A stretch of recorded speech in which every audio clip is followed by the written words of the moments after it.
আসসালামু আলাইকুম। সংবাদে আপনাদের সবাইকে স্বাগত জানাচ্ছি। আমি ফিরোজ তোহা। শুরুতেই আরবে কেবলস সংবাদ শিরোনাম। বাংলাদেশের সর্বশেষ গুরুত্বপূর্ণ আপডেট সংবাদে আপনাকে স্বাগত। শুরুতেই সংবাদ শিরোনাম, পরে বিস্তারিত।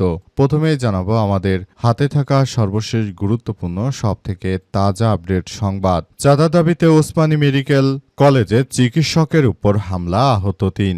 সিলেটে চাঁদা দাবিকে কেন্দ্র করে এক চিকিৎসক ও তার পরিবারের উপর হামলার অভিযোগ উঠেছে বিএনপির বিরুদ্ধে।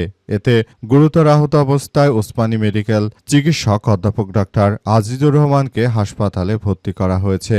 আজ সন্ধ্যা ৬টার দিকে সিলেট মহানগরীর কোতোয়ালি মডেল থানাধীন সোনাতলা সবুজ এক এলাকায় বাসার সামনে এই দুর্ঘটনা ঘটে। এরপর জানাবো বৃদ্ধ মাকে কুপিয়ে হত্যা, মেয়ে গ্রেপ্তার। মানিকগঞ্জের হরিরামপুর উপজেলায় মাকে কুপিয়ে হত্যার অভিযোগে এক নারীকে আটক করা হয়েছে। আজ সকালে উপজেলার গালা ইউনিয়নের মধ্য ধুসুরিয়া গ্রামে এমন মর্মান্তিক ঘটনা ঘটে। এদিকে গফরগাঁওয়ে কলেজ ছাত্রকে কুপিয়ে হত্যা। ময়মনসিংহের গফরগাঁওয়ে নাহিন রবিন ২৩ নামের এক ছাত্রলীগের সদস্যকে কুপিয়ে হত্যা করেছে দুর্বৃত্তরা। দিবাগত রাতে পৌর শহরের শিলাসী মাজারবাড়ি রোডের কলাবাগান এলাকায় এমন ঘটনা ঘটে। নিহত নাহিয়ান রবিন পৌর শহরের ৮ নং ওয়ার্ডের শিলাসী কলাবাগান এলাকার মোহাম্মদ তোফাজেল হোসেনের ছেলে। তিনি কান্দিপাড়া আব্দুর রহমান ডিগ্রি কলেজের এইচএসসিতে পড়াশোনা করতেন এবং ছাত্রলীগের রাজনীতির সঙ্গে জড়িত ছিলেন। জানাবো কাপ্তাই হ্রদে নেমে চট্টগ্রাম বিশ্ববিদ্যালয়ের শিক্ষার্থীর মৃত্যু। রাঙামাটির কাপ্তাই হ্রদে গোসলে নেমে ইন্তিশার হাসনাত জিমেল নামের চট্টগ্রাম বিশ্ববিদ্যালয় চবির এক শিক্ষার্থীর মৃত্যু হয়েছে। মঙ্গলবার বিকালের দিকে রাঙামাটি সদরের বালুখালী ইউনিয়নের বালুচর স্পটে এই মর্মান্তিক দুর্ঘটনা ঘটে বলে এই তথ্য নিশ্চিত করা হয়েছে।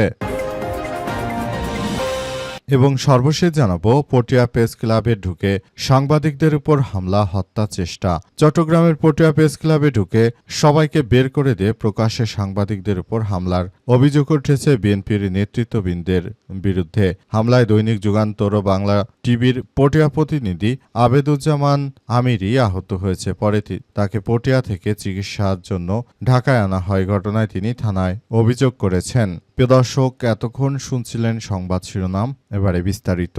তবে তার আগে বন্ধুরা অনুরোধ থাকবে এই সংবাদটিতে একটি লাইক দিন।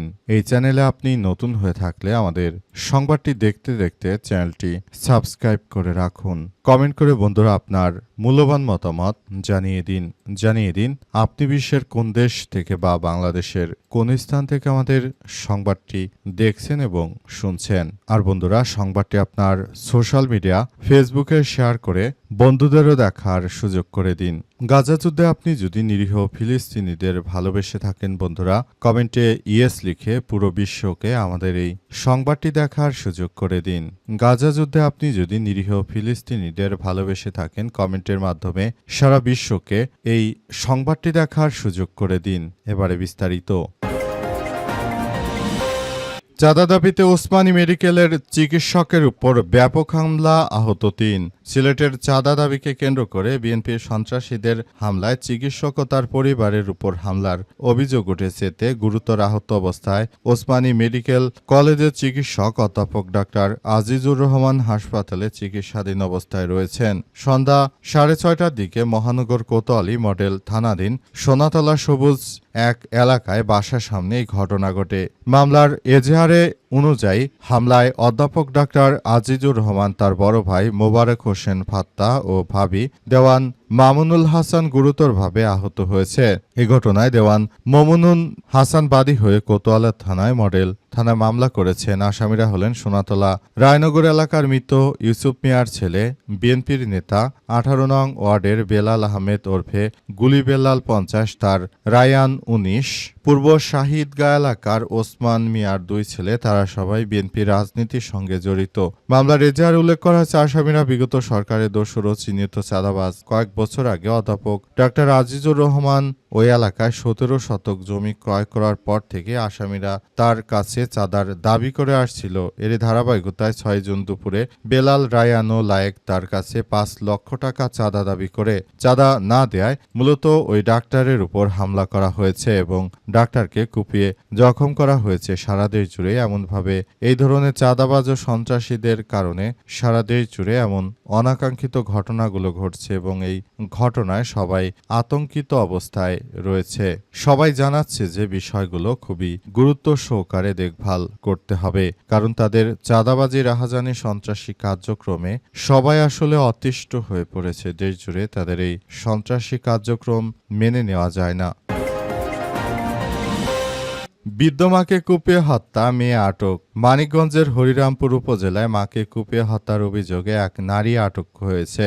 আজ উপজেলার গালা ইউনিয়নের মধ্য ধূসুরিয়া গ্রামে এমন মর্মান্তিক ঘটনা ঘটে। নিহত রেজিয়া বেগম 95 এলাকার মৃত সোবান মেয়ার স্ত্রী আত্রক রোকেয়া 65 তার মেয়ে। তিনি মানিকগঞ্জের সদর উপজেলার হাটিপাড়া গ্রামের মৃত আব্দুল মালিকের স্ত্রী। পুলিশ স্থানীয় সূত্র থেকে জানা গেছে, 10টার দিকে ঘরের ভেতরে থাকা একটি দা দিয়ে রোকেয়া বেগম তার মাকে এলোপাতাড়ি কুপিয়ে গুরুতর জখম করে ঘটনাস্থলে রেজিয়া বেগমের মৃত্যু হয়। এই ঘটনার পর রোকেয়া তার বড় ভাই মোফাজ্জেল হোসেনের ছেলে রাসেলকে ডেকে জানান তার দাদি মারা গেছে। বিষয়টি সন্দেহভাজন মনে হলে স্বজন ও প্রতিবেশীরা ঘরের উপর খাটে রক্তাক্ত অবস্থায় উক্ত নারীকে দেখতে পান এবং অবশেষে তাকে আসলে আটক করে নিয়ে গেছে পুলিশ। এই ঘটনায় উক্ত এলাকায় এখন থমথমে অবস্থা বিরাজ করছে। অনেকেই বলাবলি করছে যে এই ধরনের অনাকাঙ্ক্ষিত ঘটনার জন্য তারা মোটেও প্রস্তুত ছিল না, কিন্তু বিষয়গুলো আদতে ঘটে গেছে। এখন আসলে কিছু করার নেই। বিষয়গুলো নিয়ে তারা সবাই যার যার জায়গা থেকে সতর্ক অবস্থানে রয়েছে এবং এটি তারা আসলে কোনোভাবেই গ্রহণযোগ্য নয় বলে নিশ্চিত করা হয়েছে। বর্তমানে এই বিষয়গুলো নিয়ে সবাই অনেক বেশি সচেতন অবস্থায় রয়েছে এবং বিষয়গুলো আদতে কি হতে চলেছে সেটি এখন পর্যন্ত কেউ বলতে পারছে না। গফরগাঁওয়ে কলেজ ছাত্রকে কুপিয়ে হত্যা। ময়মনসিংহের গফরগাঁওয়ে নাহিয়ান রবিন 23 নামের এক কলেজ ছাত্রকে কুপিয়ে হত্যা করেছে দুর্বৃত্তরা।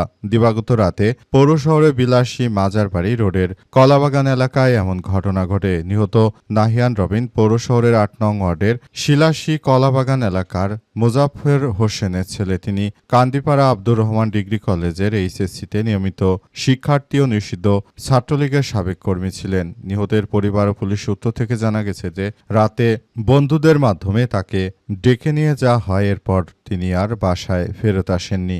ধারণা করা হচ্ছে যে আসলে হয়তো তাকে বিএনপির নেতৃত্ববৃন্দরা ডেকে নিয়ে তাকে হত্যা করতে পারেন, কারণ অতীতে তারা যখন আওয়ামী লীগের সঙ্গে যুক্ত ছিলেন তখন হয়তো বিএনপির অনেক নেতা কর্মীর উপরই তারা আক্রমণ করেছেন কিংবা অনেককে তারা রক্তাক্ত করেছেন।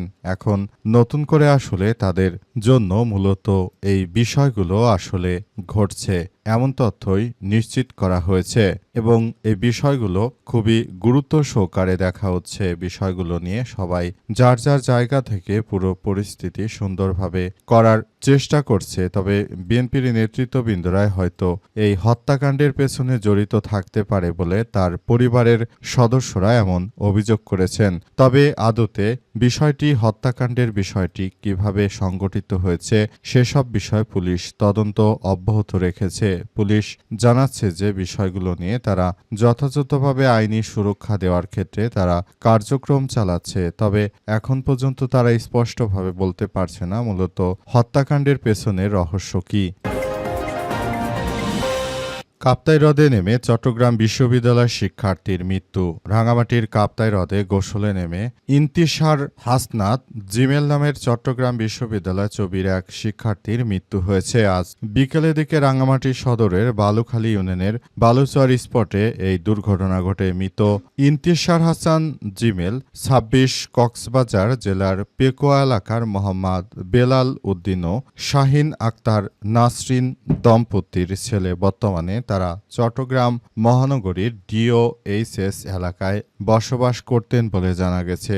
জানা যায় মঙ্গলবার সকালে চট্টগ্রাম থেকে রওনা হয়ে চবির আন্তর্জাতিক সম্পর্ক বিভাগ বা IRI অনার্স শিক্ষার্থী ইন্তিশার হাসনাত সহ 4 বন্ধু মিলে রাঙামাটি পৌঁছায়। বিকেলের দিকে তারা ইঞ্জিন চালিত নৌকায় করে কাপ্তাই হ্রদের বালুচরে স্পটে ঘুরতে যান। এরপর সেখানে 4 জন কাপ্তাই হ্রদে গোসলে নামলে সাঁতার না জানার কারণে তার পানিতে তুলে মৃত্যু হয়েছে বলে এমন তথ্য জানাচ্ছে পরিবারের সদস্যরা। তবে অনেকেই বলাবলি করছে যে তিনি যেহেতু সাঁতার জানতেন না, তাহলে গভীর পানিতে গোসল করতে যাওয়া কতটা যুক্তিসঙ্গত ছিল। হয়তো তিনি যদি আরও সচেতন থাকতেন এমন কোনো ঘটনা নাও ঘটতে পারত।